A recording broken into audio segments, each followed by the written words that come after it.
All matters relating to the election should have gone to the tribunal set up by law for such cases, and should only have been initiated by persons or bodies that had genuine interest in the election. Instead, we are being told that the judiciary behaved so badly that I, Moshood Kashimawo Olawale Abiola, should be penalized for his conduct. It is incredible. It is true that the presidential election was generally seen to be free, fair, and peaceful. However, there was in fact a huge array of electoral malpractices virtually in all the states of the Federation before the actual voting began. On June 23, 1993, Babangida shockingly annulled the presidential election results and declined to cede power to Abiola. The annulment engulfed Nigeria in its worst political crisis since the Civil War, and its consequences hung like a curse over Nigeria for the next 5 years. Yorubas interpreted the annulment as a deliberate act by the northern-led military government to prevent a southerner from becoming president. A storm of protests, riots, and strikes rocked Nigeria, especially in Lagos. Angry youth set up the obligatory burning barricades and hurled rocks at the police. They robbed and stoned or waved their passing cars, depending on their assessment of the political affiliation of the car's occupants.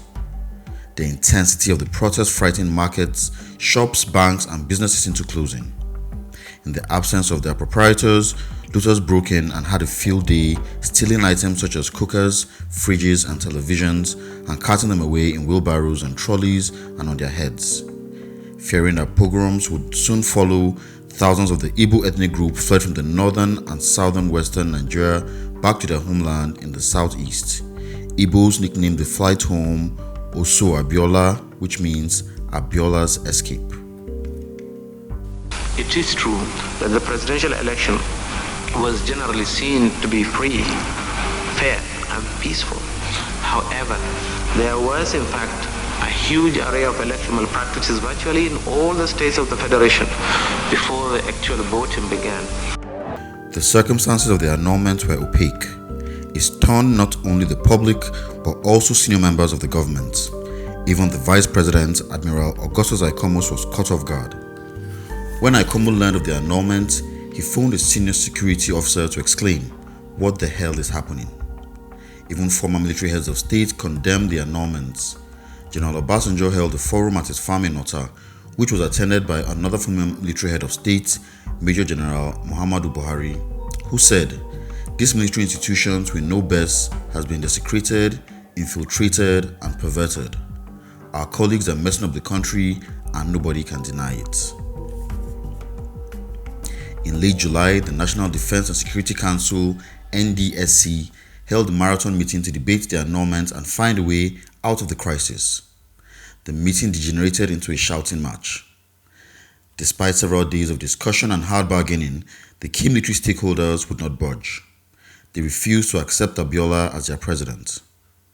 Babangida said that NDSC members never saw him as somebody who is morally upright or fit, and they didn't feel comfortable that this would be their commander-in-chief.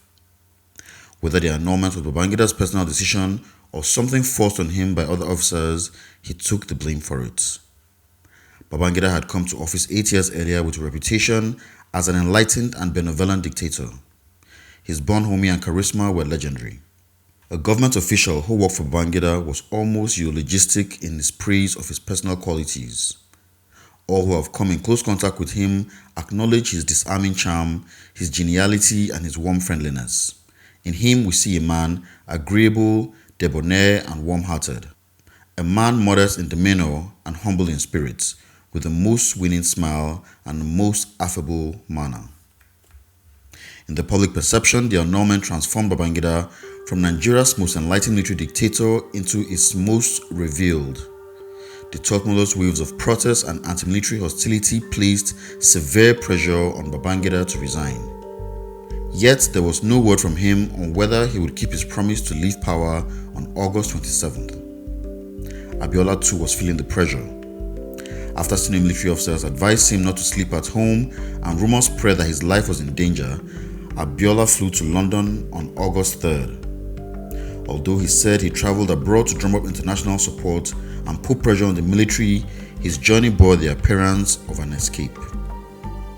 Traveling abroad when civil agitation against the military was at its most intense took the steam out of the struggle. It also played into the hands of civilian and military skeptics who doubted whether Abiola had the fortitude to be president. No one knew whether Babangida would stay or go until he addressed the National Assembly on his birthday on August 17th. Babangida offered as a personal sacrifice to voluntarily step aside as the president and commander-in-chief. He had decided to jump rather than be pushed. However, he still refused to cede power to Abiola. He would instead hand over power to a civilian-led Interim National Government (ING) on August 27th. However, he made no announcement about who would lead the ING or about its other members or composition. Even the legal officers tasked with drafting the enabling legislation for the ING had no idea for whom they were drafting the governing instruments. Attorney General Clement Akpambo, Professor Ben Nwabuezi, retired Supreme Court Judge Paul Nwokedi, Professor Oviageri, and the constitutional lawyer Dr. Efifani Azinge of the University of Benin got on with their task despite being kept in the dark. The legal officers drafted the ING's enabling legislation over 5 consecutive days without knowing for whom it would be promulgated. When they completed the text of the draft decree, they left a blank space for the name of the ING's leader to be inserted. The military asked former head of state General Obasanjo to lead the ING, but he declined. Yet Babangida continued with his business as usual. He held a farewell military parade with his service chiefs on August 26th.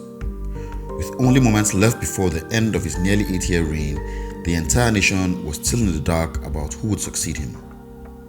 Immediately after the farewell parade, Babangida returned to the council chambers inside the presidential villa to oversee the swearing-in ceremony of his successor. At 3 p.m. on August 26th, government officials swarmed into the council chambers, which was filled to capacity. Although they knew they were about to witness the swearing-in of the next head of state, most of the people inside the chambers had no idea who that person would be. Suddenly, the 57-year-old head of the Transitional Council, Shonekan, was called forward to be sworn in as the head of the ING by Chief Justice Mohammed Bello. Shonekan swore in the other members of the ING on the following day. Shonekan was, like Abiola, an Egba Yoruba from Abeokuta. He was a graduate of the Church Missionary Society Grammar School in Lagos, Nigeria's oldest secondary school. He had a degree in law from the University of London and was also a graduate of Harvard Business School. Shonekan had a distinguished corporate career as a businessman and joined the legal department of the United African Company UAC, which still exists today as Unilever. He rose to become UAC's deputy legal advisor and later its chief executive. He headed the company at the time when it was the largest African-owned business in sub-Saharan Africa. After his successful business career, he entered politics in January 1993 when Babangida dissolved the federal cabinet and replaced it with a 31-member transitional council, which included only 2 civil military officers. Babangida appointed Shonekan to head the transitional council, which was to oversee the transition from military to civilian rule. One of Shonekan's colleagues on the council described him as a simple, modest, unostentatious man of no exceptional ability, yet one who always keeps his head as he weaves his way unobtrusively but shrewdly to his set objectives in life. He is by any standard a solid personality. Shortly after Shonekan's swearing-in ceremony, Babangida moved out to the presidential villa and departed in a convoy with his family and belongings from his hilltop mansion in his hometown of Minna in Niger State. He left without a farewell address to the military.